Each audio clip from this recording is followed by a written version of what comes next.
Bardhaman rail স্টেশনে বুধবারের দুর্ঘটনায় মৃত ৩ জনের পরিবারকে ১০ লক্ষ টাকা ও পরিবারের একজনকে চাকরি দেওয়ার দাবিতে বৃহস্পতিবার ডেপুটেশন দিল বাম শ্রমিক সংগঠন সিটু। বৃহস্পতিবার পূর্ব বর্ধমান জেলা সিটুর সভাপতি নজরুল ইসলামের নেতৃত্বে বর্ধমান স্টেশনের সামনে বিক্ষোভ প্রদর্শন করা হয়। তারপর স্টেশন কর্তৃপক্ষের কাছে ডেপুটেশন জমা দেওয়া হয়। এই ব্যাপারে সিটু সভাপতি নজরুল ইসলাম বলেন, রেল প্রশাসনের অবহেলা ও উদাসীনতার জন্যই এত বড় দুর্ঘটনা ঘটে গেল। প্রসঙ্গত, বুধবারের ঘটনায় ৩ জনের মৃত্যু হয়, ৩০ জনের বেশি যাত্রী জখম হন।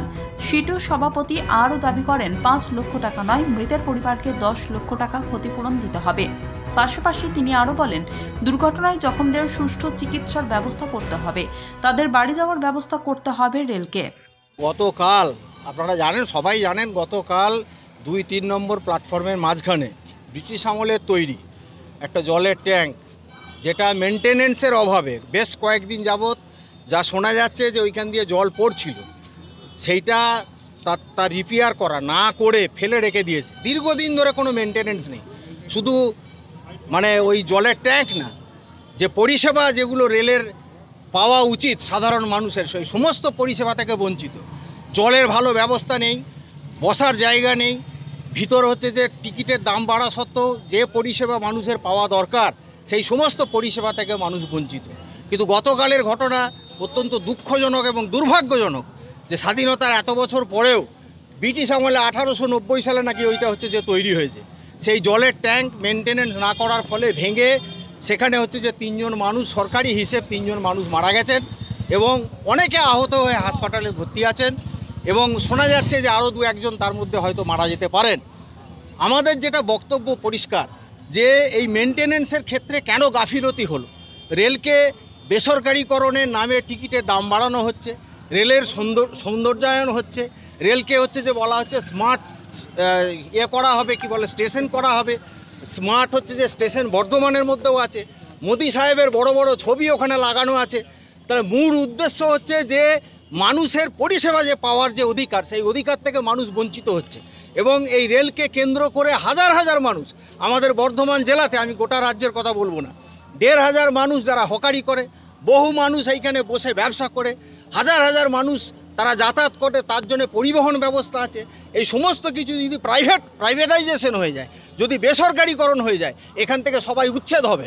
সৌন্দর্যায়ন নাম করে বেসরকারিকরণ করা হচ্ছে, অথচ মানুষের যে পরিষেবা পাওয়ার দরকার সেটা পাচ্ছে না। 3 জন মানুষ যে মারা গেলেন। এখন এই জায়গায় দাঁড়িয়ে আমাদের পরিষ্কার দাবি যে মিনিমাম 10 লক্ষ টাকা করে ক্ষতিপূরণ দিতে হবে। শোনা যাচ্ছে যে কালকে নাকি ঘোষণা করেছেন 5 লক্ষ টাকা, যদিও এটা শোনা কথা। আমাদের দাবি 10 লক্ষ টাকা মিনিমাম, এবং যারা মারা গেছেন তাদের পরিবারকে চাকরি দিতে হবে, একটা করে চাকরি যে সেই পরিবারকে দিতে হবে, এবং যারা আহত হয়েছেন সমস্ত চিকিৎসার ব্যবস্থা রেল প্রশাসনকে করতে হবে। গতকাল কয়েকজন মানুষ পায়ে ব্যান্ডেজ বেঁধে এইখানে পড়েছিলেন, তাদেরকে পাঠাবার ব্যবস্থা আমাদের যারা হকার আছে তারা যে করেছে, CI2 নেতৃত্ব করেছে। কোনো রকম দায়িত্ব রেল প্রশাসন যে সব ক্ষেত্রে যে নিচ্ছে না। আমাদের বক্তব্য, যাতে সুচিকিৎসা হয়, যাতে তারা নিজেদের বাড়িতে ঠিকভাবে ফিরে যেতে পারে, তার ব্যবস্থা রেল প্রশাসনকে করতে হবে।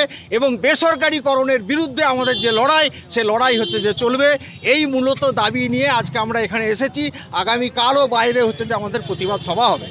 এর পাশাপাশি সিটুর দাবি, বেসরকারিকরণের নামে স্টেশন চত্বরে থাকা হকারদের উচ্ছেদ করা হচ্ছে।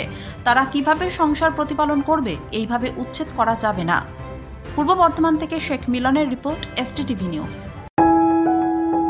जब जीवन की हो नई शुरुआत तो श्री बालाजी फैशन है आपके साथ। ब्राइडल एथनिक वेयर के लिए आसनसोल में जाना माना नाम श्री बालाजी फैशन। दुल्हन के लिए खूबसूरत रंगों का लहंगा और आकर्षक गाउन, दुल्हन की बहन को खूबसूरत बनाए लहंगा फ्रॉक, दुल्हे के लिए मान्यवर के विविध रंगों वाले sherwani ethnic wear, fashionable men's suit से मिले दूल्हे के भाई को नया लुक, वेडिंग और पार्टी के लिए कढ़ाईदार बनारसी और सिल्क साड़ियाँ। तो देर किस बात की, आज ही आए श्री बालाजी फैशन, हर घर की पसंद। GT road, opposite Subhash cinema, Asansol.